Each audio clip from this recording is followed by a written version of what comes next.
Well, the Confederacy is on trial again, this time in Tennessee. Actually, it's a new trial for a black man whose all-white jury met in a room with Confederate symbols. And this comes to us by way of the Guardian. This is an article that came out today, December 5th. Now, you may have not have heard of this story yet, but I'm pretty sure in the next couple of days it's going to sprout legs. And they have a picture here of the Confederate battle flag, and behind that is a Confederate monument. But what's interesting about this photo is they've got the Confederate battle flag in color, and the Confederate monument behind it is in black and white. So it looks like they photoshopped this. Because you know the Confederacy was so evil. Just pure evil. I'm rolling my eyes as I say that to you. So the article says, a Tennessee appeals court has granted a new trial for a black man who was convicted of aggravated assault by an all-white jury that deliberated in a room containing Confederate symbols. Oh my God. The Tennessee Court of Criminal Appeals ruled on Friday that Tim Gilbert deserves a new trial on charges stemming from a December 2018 altercation. This according to the Tennessean. And Gilbert was sentenced to 6 years in prison after his conviction on charges of aggravated assault, reckless endangerment, unlawful possession of a weapon by a convicted felon, and resisting arrest. I'm taking it that this guy was not a good dude. His attorney appealed, arguing Gilbert's right to a fair trial was violated because the jury deliberated in a room adorned with an anti-Confederate flag and a portrait of the Confederate President Jefferson Davis. Well, I don't know if people know this or not, but the wealthiest plantation owner in Louisiana in 1860 was a former slave by the name of William Ellison. So you had a former, and I talked about this in a previous video, where it was not uncommon that back in the day, if you were a freed slave or somebody with money, you could buy a plantation, you could hire slaves, and this is a cycle that went on for years all across the country, not just in the South, before the Civil War. This was commonplace back in the day because people didn't work 9 to 5.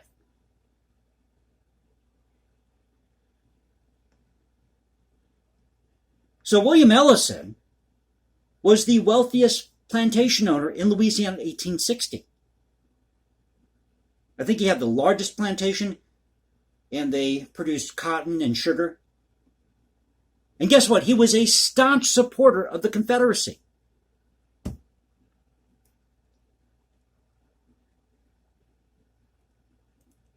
The appeal court ruling came after a circuit court judge denied Gilbert's motion for a new trial. And the appeals court ruling said allowing the jury to decide whether Gilbert was innocent or guilty in a room at the Giles County Courthouse maintained by the United Daughters of the Confederacy, quote, exposed the jury to extraneous prejudicial information and violated his constitutional rights to a fair trial conducted by an impartial jury. Now, I do agree that you should not have any symbols whatsoever in a jury deliberation room. But let's flip the argument for a moment. Let's suppose that we had somebody who was Native American that was on trial, and that you had an American flag in this jury deliberation room. Last time I checked, we had Native American tribes that were forcibly being moved off their land under the Union flag. So can we say that the jury in that case might have some bias because they're loyal to the American flag?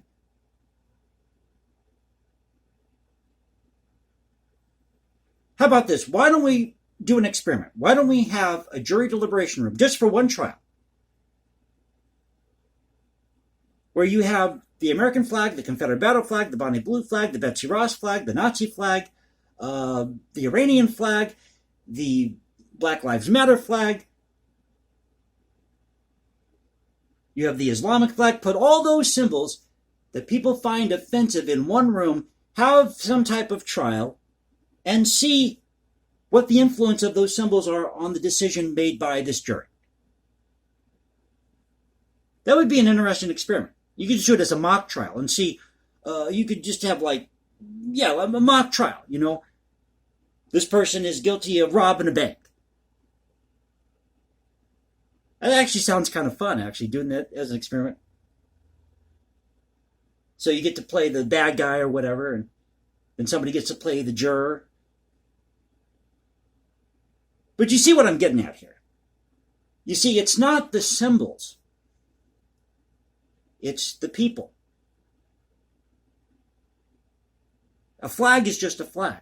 Now, you shouldn't have any symbols in a jury deliberation room if we're going to have neutrality, and you want the jurors to base their decision on the evidence, or strictly on the evidence in the case, which is what they're supposed to do. But what this Guardian article isn't telling you is there's a little more to the story. I'm going to read to you from TennesseeCourts.gov or tncourts.gov, because they give a little blurb about this case. It's called Tennessee versus Tim Gilbert. And below that paragraph on that page, they have a PDF. You can click on the PDF and you can see the court document here of the trial, of the case. Why this was going into appeals. But they actually talk about the incident. So we had a domestic dispute that happened in 2018. So here's an article from the Tennessean that mirrors what the Guardian's saying here. And this came out December 3rd, so 2 days ago. Tennessee court grants new trial for black man after all-white jury deliberated in room with Confederate symbols. Confederate man whose fate was decided by an all-white jury who deliberated in a room containing Confederate symbols will receive a new trial after a Tennessee's criminal appeals court ruling.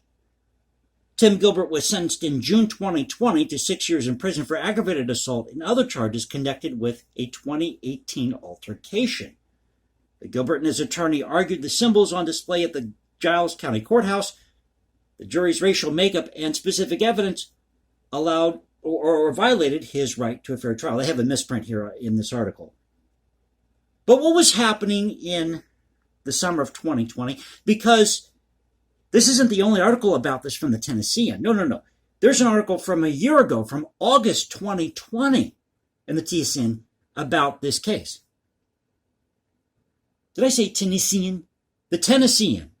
There's an article from 2020, August of 2020, I believe it's August 17th, about this same case.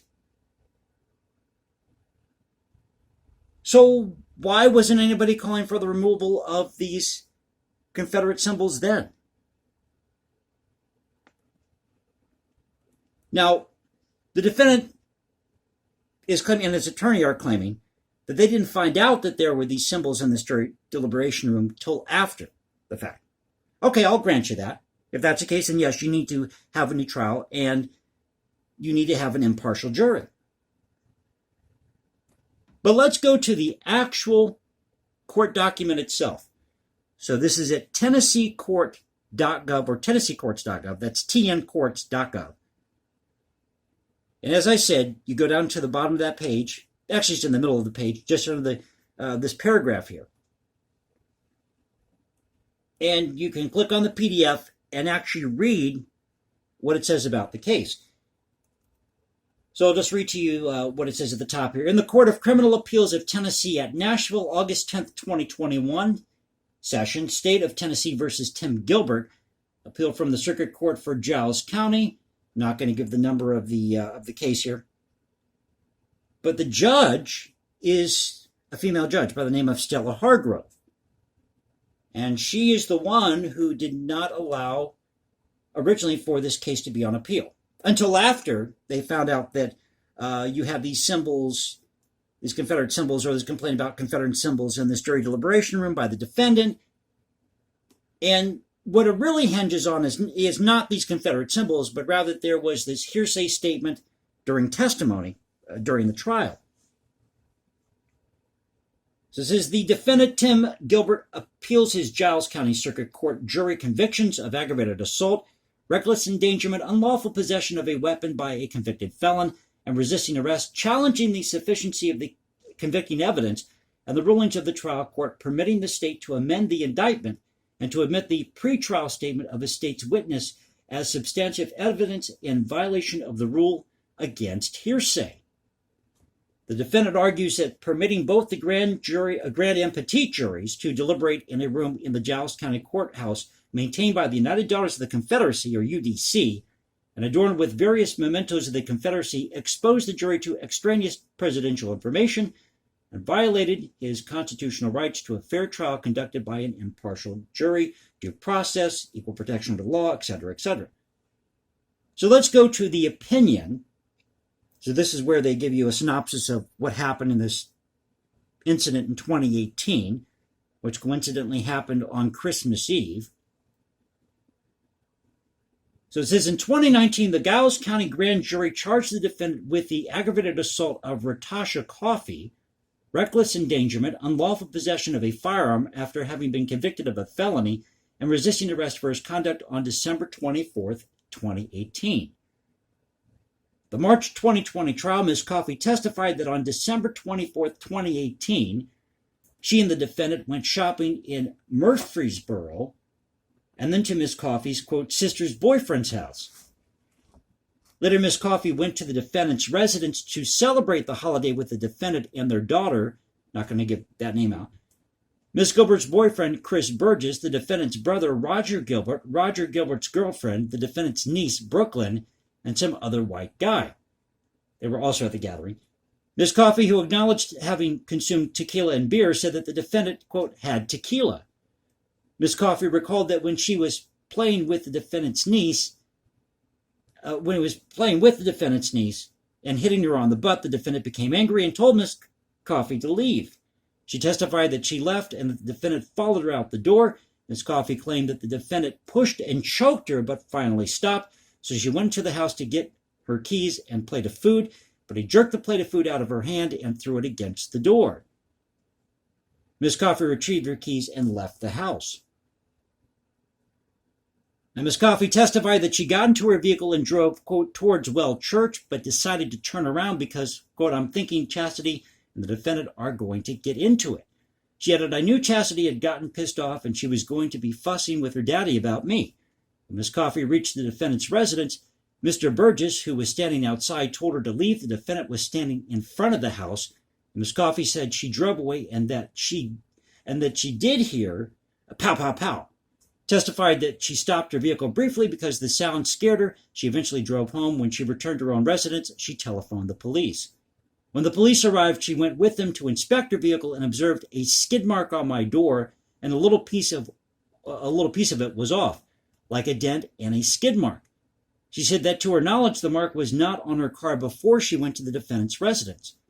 Ms. Coffey testified that she thought she might have seen some handgun on the table in the defendant's residence on the same day of the offenses or the day before. So there's a little more to the story. This just isn't some innocent black dude or minority that was convicted because you had a jury in a deliberation room that had Confederate symbols on the walls. So way to go, The Guardian. And shame on you and any other site out there or news organization that's not willing to report the facts as they are. I'll say it again. You shouldn't have any symbols in these jury deliberation rooms if you want to have a fair trial. I'll agree with that. But there's an old saying, either it all stays up or it all comes down. A flag is just a flag. It's an innate object. It doesn't have any emotions. It can't think for itself. It's what you do with that symbol that counts. It's how you use that symbol that counts. But I thought I'd share this story with you because I have to say that it's getting pretty old. This whole argument about the Confederacy, about the Confederate battle flag, and that somehow it's to blame for all the ills or social ills that we have today in our society. The George Floyd incident, blamed it on the Confederate battle flag, even though the Confederacy has been dead for 150, 160 years. George Floyd wasn't born in the 1800s. He was born in the, latter part of the 20th century? Living in the first part of this century, the 21st century?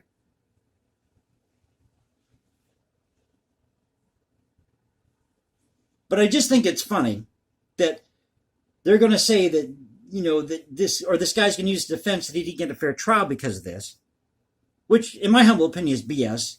These people sound like they're the people you would not want to have over Christmas dinner. I remember seeing a poster a long time ago, or was it a postcard, and it said, "We put the fun back in dysfunctional," had a picture of a family. That's probably what these people were like. People you would not want to hang around if your life depended on it. But you got to stop blaming the Confederacy or the Confederate battle flag or this symbol or that symbol or what happened 100 years ago for your own failures in your own life. You are responsible for you.